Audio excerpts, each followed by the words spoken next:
Hey, Care Partners. Hope your week is going well. Welcome back. Teresa Youngstrom here. Hey, we've got a real treat today. We have the director from the Alzheimer's Association to share with you all kinds of great information about what they're doing right here in town and abroad. So, without further ado, I'm going to tell you about Dayna Ritchey.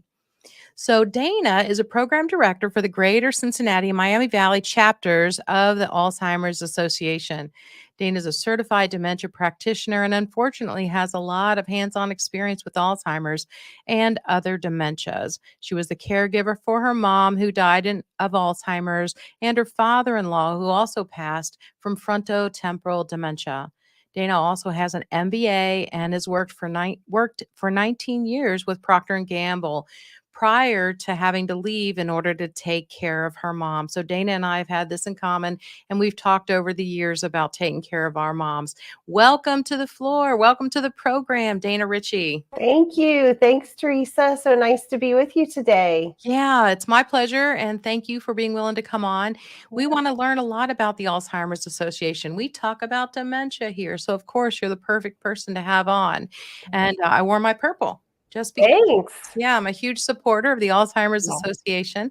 And you guys have had me on the speak several times. There's the walk, and we'll get on to the rest of those details. Okay. But we only have 30 minutes. So I have a list of things to ask Dayna. So let's get started with our first question. Dayna, what does the Alzheimer's Association do? Well, we're actually a national organization, so I'm proud to represent two of our chapters, but nationally, the association leads the way in Alzheimer's and all other dementia. We accelerate global research, so we're actually one of the largest global research funders. We're driving risk reduction, we're maximizing quality care and support across the United States. So that's what we do nationally. Well, that's incredible. What do you do locally? So locally, a lot of those same things, but what I'm in charge of is our local programming. So locally, the programs that we offer are education programs. They're a little similar to Teresa's in some ways in that they not only provide education to caregivers who are in the throes of caregiving, but they also provide awareness of the disease. We're here to try to stop the stigma about talking about Alzheimer's. So what are the warning signs of the disease? What's the difference between normal aging and something you should talk to your doctor about? What are some lifestyle changes that you can make to help keep you as cognitively intact as possible as you age? And then we just try to explain what the disease is and what it isn't. And again, a lot of people think Alzheimer's Association, we just work with Alzheimer's. We actually work with all kinds of dementia. Alzheimer's is just one type of dementia. And so we do some education about all the different types of dementia. We also offer a lot of free caregiver support groups. So we have over 30 of them spread throughout this tri-state area that we're in here. We do some great program that we call early stage social engagement programs. So these are really fun programs. A lot of them are happening in libraries or coffee shops, or we got a pizza parlor thing going on right now. And they're actually for people who have been diagnosed or showing signs and symptoms. They're in those early stages and they come to these kind of parties once a month with a family member, and we're making new memories is what we're doing. We don't talk about the disease. There are people who come to these programs that are often called memory cafes. They don't necessarily even resonate with having dementia, nor do they want to talk about it if they do. And we're not there to talk about and educate in that space. We're there to have fun, do fun things together, usually eat fun food. And so those early stage social engagement programs are really beneficial when you're caring for a loved one in your home. You don't have an activities director like you would in a senior living community. You have to get yourself out of the house and you have to stay socially engaged as a caregiver too. So both people find a lot of quality in those early stage social engagement programs.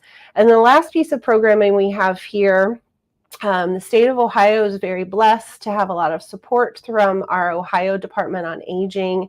And so we have funding in the state to provide free care consultations. So we have staff members, staff partners that are nurses, social workers, counselors, licensed nursing home administrators, and they have one-on-one care consultations with family members at any stage during the disease. After diagnosis, how do we plan?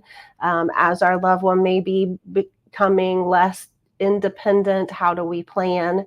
If we realize we need more professional help, how do we plan? So our free care consultations are available to anyone in person, on the phone, via Zoom, so we can help with care planning.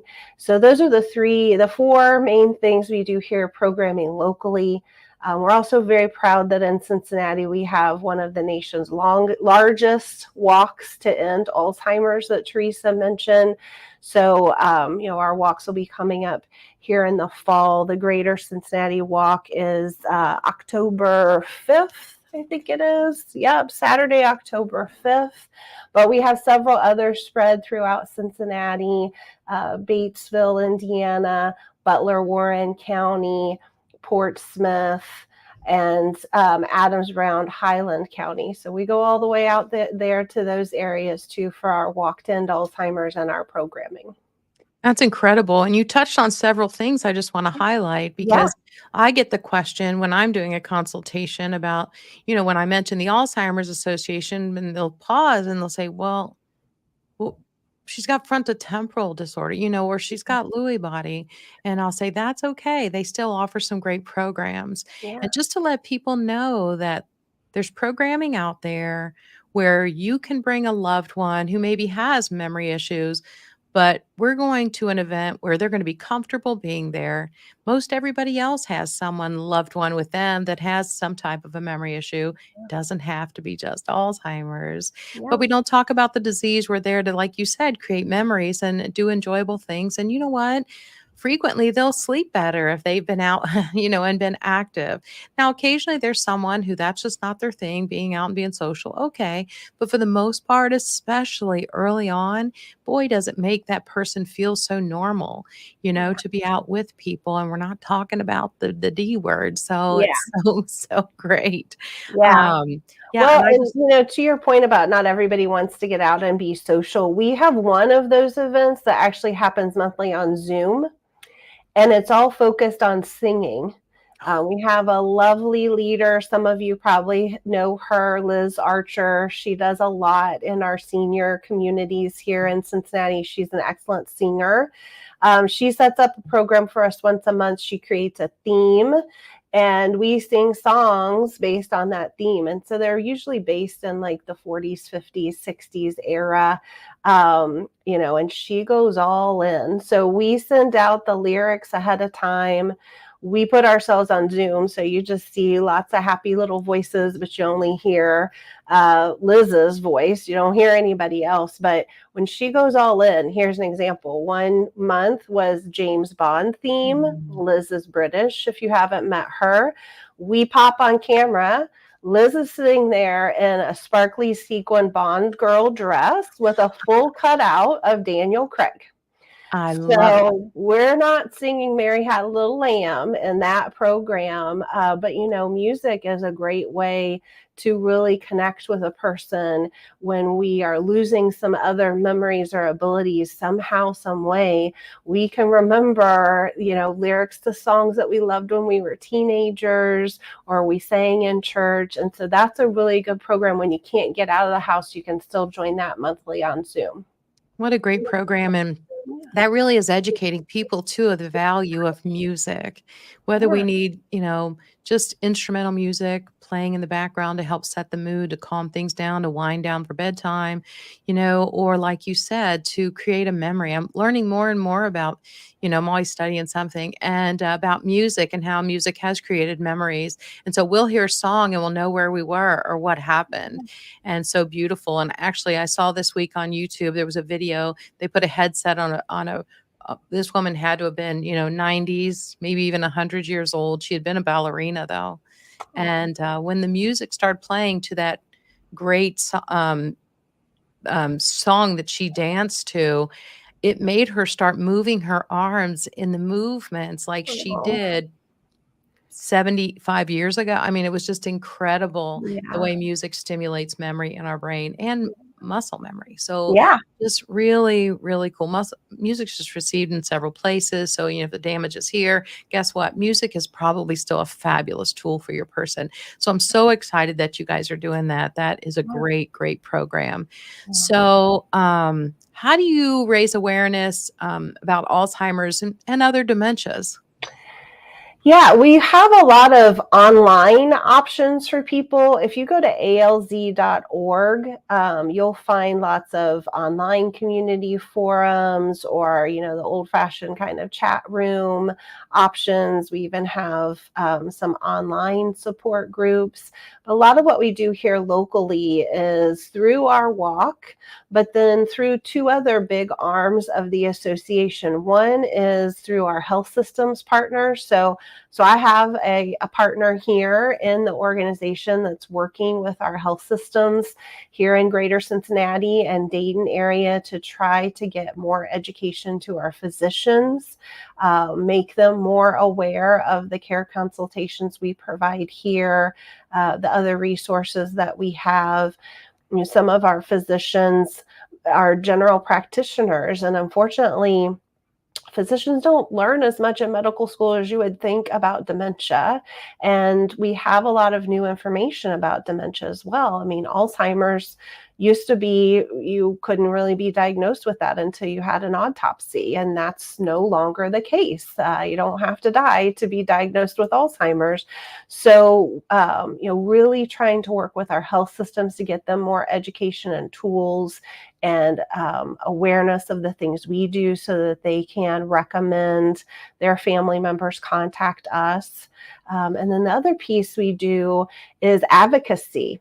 So a lot of people don't realize the focus that the association has on advocacy and trying to raise awareness with our local and national government leaders. So actually a large delegation was just in DC a couple of days ago. Every year we go to DC for National Advocacy Day and meet with our congressmen and women and representatives that are there. A couple years ago, we actually had kind of a mini peaceful protest in DC because CMS, the Centers for Medicare and Medicaid, were not going to cover some of the treatments that were being approved through the FDA. So we became very active in DC to make sure that our family members had a voice and had a say and were getting the support that they needed from the government. We also do that here locally. So actually it's coming up here on the 23rd of April. We'll have a large contingent of caregivers, supporters, staff members that'll be in Columbus. And we have an advocacy day there as well. And this year it's our 25th anniversary of being in Columbus and talking with our state leaders about this disease, how important this disease is. Back to that Medicare, Medicaid piece, a lot of people assume, well, this is a senior citizen disease, so whatever they need, it'll be covered by Medicare or Medicaid. A lot of awareness we're trying to raise is there's over 200,000 Americans that are diagnosed with what's called younger onset Alzheimer's. They're in their 40s and their 50s. Many of them are still working and trying to provide for a young family. And then they get diagnosed with younger onset Alzheimer's. They're not Medicaid or Medicare eligible. They're not 65. So really trying to raise awareness about those types of things, not only nationally, but locally, is really important to us as well. What would you say are other things that you do to advance research or treatments? Yeah, we are the largest nonprofit funder of Alzheimer's research. We have committed over $405 million right now. We have invested in over 1,100 active projects, research projects in 56 countries. So not just the United States, spanning the globe. Actually, there's a lot of cool research that's happening over in Europe, because this isn't just an American disease. Unfortunately, this is a global disease. And so a lot of people don't realize how involved we are in research. A lot of people believe that we are just focused on specific types of research, the ones that have been in the news more recently because of FDA approval of treatments that are now available, becoming available for the folks in early stage. But that's just one part of research. There's lots of research going on right now actively around lifestyle changes. So how do you prevent it? How do you prevent this disease? What even causes this disease? Several of these dementias, we don't know the cause. So it's hard to find a cure when you don't know a cause, right? So it's not just all about medication and drugs. We're not in it with big pharma. We're really trying to understand what is causing this disease, how could we prevent this disease, or in things that we choose to do and eat earlier in our life. And then, unfortunately, for those who are diagnosed, we are looking for treatments and we are looking for cures. But this money that we raise, like with Walk to End Alzheimer's, with our galas, we have a great gala here in May in Cincinnati. We have another fundraising effort that I love. It's called The Longest Day. It's focused around the summer solstice. So June, the day with the most light is the day that we fight. And people can raise money doing things in honor of their loved one. So you don't have to walk. You could raise money at a golf tournament or a cookie sale or a dance off. People get really creative with Longest Day fundraising events. And that fundraising, that's not going just to keep our doors open. A large portion of that is going directly to research, because we're trying to work ourselves out of a job is really what our goal is here. I love that. And I've been to several of your events, and I'll see you in May at the gala. I'm excited to say. How do people contact you, Dayna? If they need help, how do they contact the organization for help? Yeah. Well, the first number I always give, and people are a little surprised, but we have a 24/7 helpline, and it's a national number. And people say, well, I want to contact the local office. Here's why you really need to know that 24/7 helpline. We are local. Sometimes we have sisters and brothers and other family members that come along and support us, but they're in California or they're in Florida. So this national number can be really important. Also, if you have been an active caregiver, you realize that a lot of times you need the most help, not during 9 to 5 when I have staff members here in the office. You need that help at 2 a.m, on a Sunday afternoon, on Thanksgiving morning when mom's trying to cook a turkey and she doesn't know how to work the stove properly, right? Like, that's when you need help. And that's why we have this 24/7 helpline, because they can answer general questions. Where is their support group near me? How can I find some of that education that I heard Dayna talking about? But they can do those kind of care consultations I talked about, real emotional support, one-on-one education, care planning, all that can happen on that 24/7 helpline. So that number is 800-272-3900. And again, it's national. So anyone can call that for any reason. You can call it anonymously if you don't want to admit, hey, I'm a firefighter and I don't know anything about this disease, or I'm a nurse and this is the first time I've had to deal with dementia. You don't have to tell us who you are or where you live. We're here to help. So that is our national number. And when you call that national number, if you want to be connected to the local number, they will put a ticket in for us to then call you back at the correct local, from the correct local office. So anybody can call that number and then be connected to their local office for help. That's amazing. You and I both have cared for family members. What would you say is the hardest thing about caring for a family member? Well, one of the things that became hard as I became more educated in this job was becoming educated, learning some tips and tricks. But then when you try to do those for your actual loved one, it's a lot different. I mean, in some ways, it's a little easier to care for a stranger Mhm. than your own mama, right? True. I would Absolutely. educate people. I would literally come from an education program where I would talk about how do you communicate with a person who has dementia? Because a lot of these behaviors we see, the sundowning and the pacing and the agitation and the repetition, I mean, that's all ways that humans communicate. We all Mhm. communicate with behaviors. If you have a Absolutely. teenager, you're seeing behaviors as a form of communication all the time. And so, of course, if we have dementia and we can't find our words, we're using other forms to try to communicate our emotions. So I would give, these presentations, tips and tricks. People would tell me how helpful it was.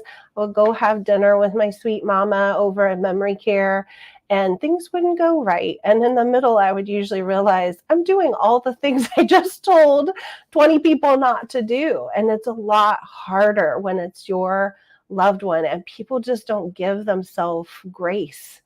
You think I should be a better spouse, or I should be a better child, or I should treat the situation better. But when you are on 24/7 and you have a full size adult that you are trying to keep safe and happy, and you're still trying to be respectful as a spouse or as a child or as a niece or nephew, that's a lot. And most of us aren't nurses, like you, Teresa, although I know you struggled with the exact same thing. When it's your own loved one, no matter how much education and knowledge and experience you have, it's still very, very difficult. And really, our sweet caregivers need to give themselves more grace. We know that it's a hard job, it's a taxing job, it's hard to maintain your patience, and it's okay. You're doing the best you can. If you're plugging into, all your resources, Teresa, and our resources,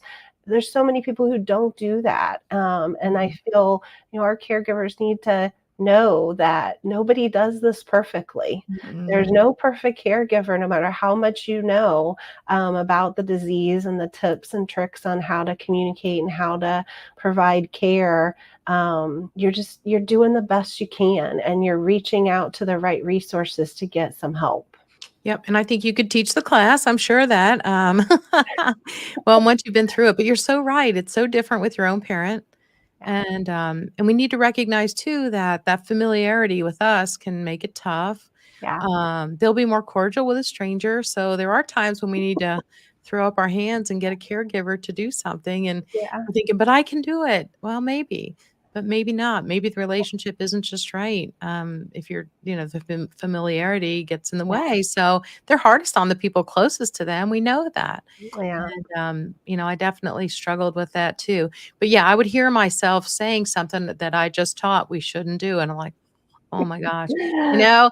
And, so yeah, I think it's always hardest with your own loved one, but being a grace giver, absolutely so positive. Fortunately, with memory challenges, you get another chance to do it better the next time. Yep. They don't always remember everything we say, but they do remember how we make them feel, so it's just so Right. important to make your tone and body language on track, Yeah. even if you're doing the wrong thing, then to Yeah. apologize. That "I'm sorry" goes a long way Oh, yeah, towards definitely. keeping Yeah. things right.